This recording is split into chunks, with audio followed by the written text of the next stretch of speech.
홍재경의 이슈 레이더 시간입니다. S&P 500 또 한 번 사상 최고치를 경신했습니다. 미국은 또 한 번 축제 분위기였는데 한편 이런 상황에서 너무 한쪽으로 치우친 건 아닌지 한쪽이 무너지면 와르르 무너지는 건 아닌가라는 두려움도 함께 공존하는데요. 마냥 기뻐할 수 있는 시장인지 아니라면 어떻게 대응해야 할지 알아보도록 하겠습니다. 이 시간 디멘전 송재경 대표와 함께하겠습니다. 대표님 안녕하세요. 안녕하세요. 안녕하세요. 주말 사이에 뉴욕 증시는 어떻게 보셨나요? 좀 부러웠다, 또. 계속 이런 부러워만 해서 안 돼. 그래도 뭐 우리나라가 나쁘지 않았습니다. 그렇죠.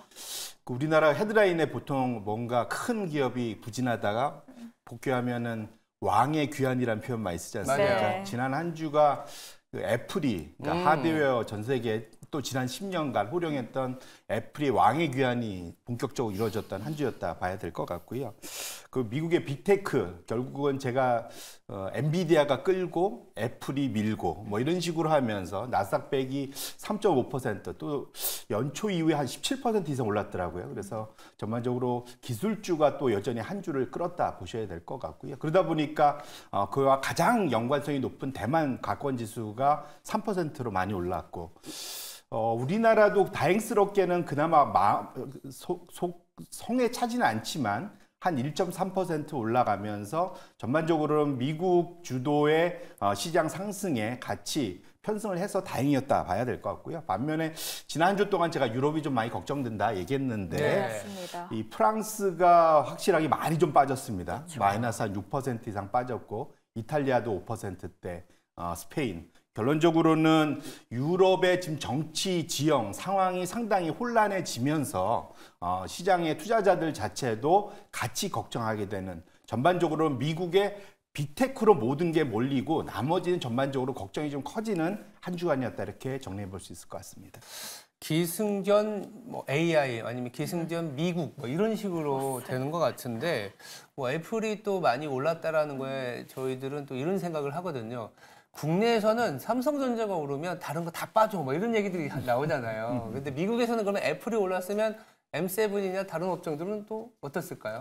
전반적으로는 말씀 주신 대로 엔비디아가 여전히 이제 가장 양호했고요. 왜냐하면 이제 애플이 AI에 본격적으로 동참한다라는 기대감 때문에 엔비디아가 가장 좋은 성과를 거뒀고요. 그다음에 9%대, 그다음에 지금 차트가 나오네요. 그다음에 애플이 거의 8%, 간만에 이 큰 회사가 사실은 이제 확고한 이제 2등으로 다시 올라와서 이러다가는 마이크로소프트도 제끼겠다 뭐 이런 상황이 된 것 같습니다. 그 다음에 이제 마이크로소프트, 메타 좀 거들면서 전반적으로 시장, 그러니까 빅테크 기술주 주도로 시장을 끌고 갔는데요. 다만 제가 지난주에 애플의 전략이 발표되고 그 소위 개발자 회의 끝나고의 이제 후속 보도들을 쭉 체크를 해봤는데 이게 마냥 좋아할 것만 있느냐라는 걱정도 좀 들더라고요. 가장 큰 이유가 체크들 하셨는지 모르겠지만 애플이 오픈 AI하고의 제휴를 발표했지 않습니까?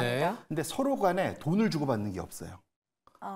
이번에 애플의 신형 폰에 오픈 AI가 탑재될 수는 있는데 문제는 그것 때문에 사용료를 내거나 뭐 이런 게 서로 없다는 거죠. 오픈 AI 입장에서는 전 세계 수억 대의 아이폰에 자기가 노출되는 걸로 만족하는 거고 애플 입장에서는 아직은 완성되지 않은 서비스고 여러 개의 그러한 AI 서비스 업체들을 상대로 자기들이 실어줄 것이기 때문에 돈을 안 주고 안 받는다는 거죠. 그래서 오픈 AI가 들어오지만 조만간 이제 소위 제미니, 소위 그 구글 AI도 올라올 거고 앞으로 이런 것들이 계속 올라오다 보면 나머지들이 돈은 많이 쓰면서 경쟁을 하는데 이걸로 돈 벌 수 있는 게 당장 안 보인다라는 거. 그래서 이게 과연 애플의 전략이 애플한테는 좋지만 나머지한테 과연 좋은 거냐에 대해서는 우리가 좀 두고두고 앞으로도 좀 체크할 필요가 있겠다 말씀드립니다. 애플에 대한 새로운 관점까지 말씀을 해주셨습니다. 업종별로 보면 그럼 어땠고 기술주 상승 외에는 뭘 주목하면 좋을까요? 지난주는 다행히 경제 지표가 생각보다는 완화되면서 CPI나 뭐 기타 등등 완화되면서 금리가 내려다 보니까 기술주 좋았고 그다음에 이제 부동산이 좋았고요. 문제는 두 개 빼고 나머지는 전반적으로 부진했다는 거죠. 차트가 열려 있는데 짙은 붉은색 선이 한 주간이고 녹색 선이 그 한 달인데 보시면 한 달간도 계속 확대폭, 한 주 한 달이 다 마이너스란 거는 지속적으로 빠진다는 거죠. 결론적으로는 지수에서 정확히는 사실 기술주를 빅테크를 제외한 나머지들은 전반적인 부진이 지난 한 달간 확산되고 있다는 측면에서는 너무 한쪽으로 쏠리는 거, 기술주 가는 건 좋은데 나머지가 못 쫓아가는 거는 말씀 주신 대로 좀 부담스럽다 이렇게 말씀드렸습니다. 아까 이제 말씀 중에 쏠림이라는 얘기를 좀 주셨어요. 우리나라도 사실은 쏠림이 강한데 미국이 더 심하다라는 얘기를 좀 듣고 있습니다. 네. 기술주가 워낙 강하게 올라가다 보니까 시장 전체적인 비중이 너무 커진 거라는 얘기들도 하시더라고요. 맞습니다. 이게 지금 S&P 500의 이제 업종, 아까 봤던 업종 구분하면 정보기술, 그러니까 맞아요. 기술 업종이 지금 지난 25년 만에 최고치로 올랐다. 그러니까 25년 전에 뭔 일이 있었냐면 닷컴 버블이 있었죠. 그렇죠. 2000년도에 최고치를 찍었었는데 그때 이 기술주가 S&P 500 내에서 차지하는 비중이 33, 34% 정도까지 갔었거든요.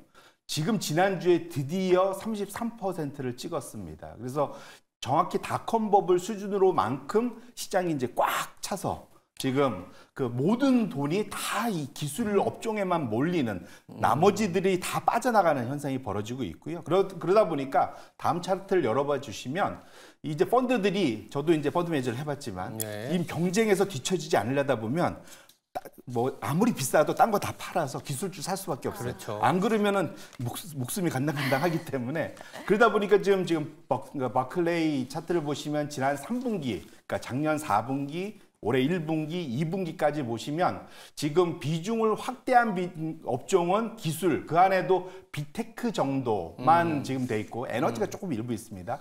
나머지 전 업종은 다 지금 지난 3분기 동안 비중을 점점 더 줄여가고 있다는 거죠. 결론적으로는 나머지를 덜어서 이 기술적으로 올라가는 것 자체가 올라갈 때는 빨리 올라가는데 거꾸로 여기가 조금만 덜어져 내려와도 내려갈 때도 빨리 내려갈 수 있어서 지금 상황 자체는 상당히 좀 위태위태한 우상승 이렇게 봐야 될지 않을까 좀 그런 걱정을 하고 있습니다.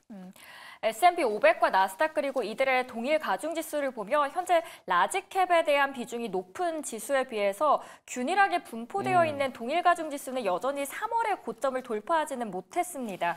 다시 말해서 미국 주식시장이 뜨거운 강세장을 연출하고 있는 것처럼 보이는데 말씀해 주신 것처럼 전체적인 시장의 상승을 극히 일부의 기술 대기업이 주도하고 있다는 건데요. 시장의 건전성이 취약한 상황에서 투자자들에게 남은 선택은 뭐가 있을까요? 지금 현재 상황에서는 주도주, 주마가편이죠. 가는 좀 업종, 특히 가는 업종 내에서 가는 기업들 몇몇만 전체 시장을 끌고 가고 있는 그런 상황입니다. 그러다 보니까 S&P 500개나 되는 종목 중에서 지수를 지수보다 더 올라가는 종목은 30%밖에 안 되고요. 네. 70% 결국은 3분의 2 가까운 종목 3분의 2 이상이 지금 지수를 하회하고 있어요. 그러니까 전반적으로 쏠리기 때문에 물론 그 30%만 들고 있으면 시장을 이기니까 좋죠. 문제는 이것이 점점점 확대되면서 이것이 상황이 좀 더 집중화되고 있는데 차트를 보시면 이 정도의 상황, 작년 올해가 이런 이제 집중화 현상이 강해지고 있는데 과거에 언제나 그랬냐면 98년도, 99년도 정확히 2년도에 그렇게 두 개 년도가 강했다는 거죠. 문제는 저 이후에 2000년도가 어땠냐를 보시면 시장이 많은 조정을 받았던 거를 기억하실 겁니다. 결론적으로는 이렇게 쏠림 현상이 당분간 지속되면 지속될수록 오히려 이후에 조정 가능성이 클 수 있기 때문에 너무 한쪽에 쏠려서 포트폴리오를 만드시기보다는 좀 이럴 때일수록 오히려 균형 잡게 포트폴리오를 만드시는 것이 지금 당장은 좀 손해보는 것 같아도 위험 관리하는 측면에서는 좀 더 효율적이지 않을까 이렇게 말씀드립니다. 지금 쏠림 현상이라든지 IT 주도로 가는 부분들을 이제 얘기를 주셨는데 사실 두 번째 이슈가 아마 그 원인 중에 하나일 것 같습니다. 뭐 경기적인 측면인데 그러니까 경기 둔화 속에서 이런 생산성을 나올 수 있는 거의 유일한 섹터가 IT 그중에서도 AI다 보니까 이쪽으로만 가는 거잖아요.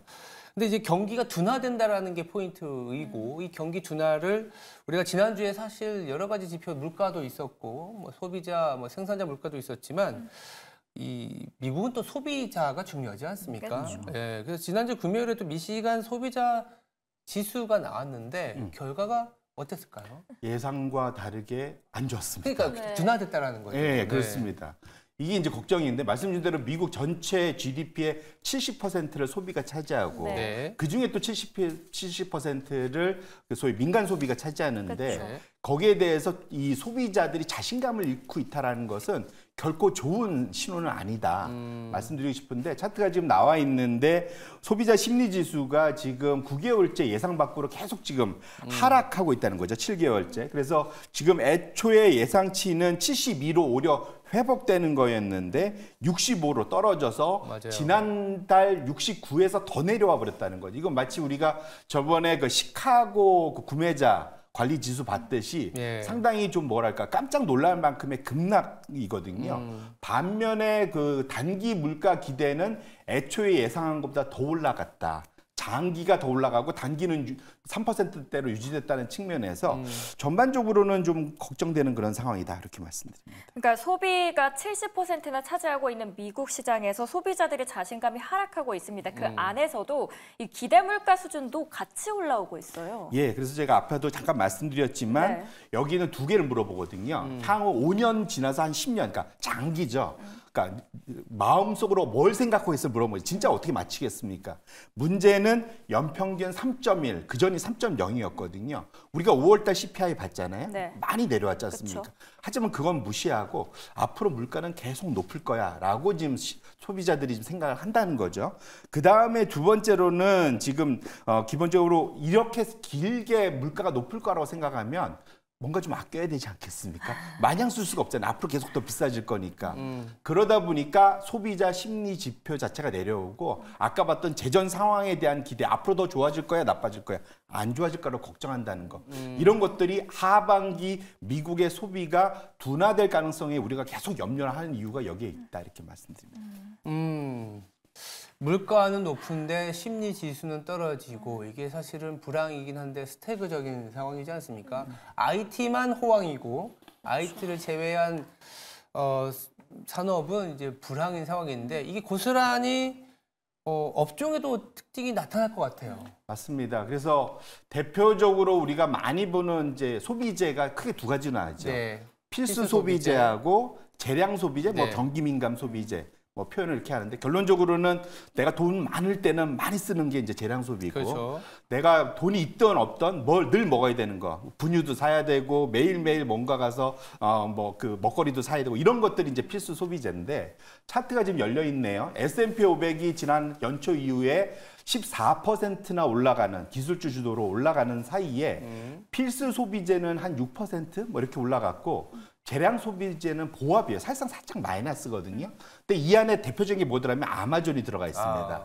아마존이 연초 이후에 20%나 올랐기 때문에 그걸 빼고 나면은 더 내려갔겠네요. 더 내려갔죠. 그러니까 결국은 소비자들이 지갑을 닫고 있다라고 해석을 해야 될 것 같고 그런 것들이 결국은 지금 시장에서 앞으로의 하반기에 미국의 소비가 둔화될 것에 대해서 미리 투자자들은 대비를 하고 있다라고 이렇게 해석을 해야 될 것 같습니다. 쭉 봤을 때는 이번 주 경제 지표 중에서는 내일 발표되는 소매 판매가 중요한 변수가 될 것 같은데 어떤 포인트를 중점적으로 보면 될까요? 좀 짧게 설명 부탁드릴게요. 결론적으로는 실질을 보셔야 됩니다. 예, 결국은 인플레이션을 감안한 실질이 그렇죠. 저번 달에도 마이너스였는데 유지가 되느냐.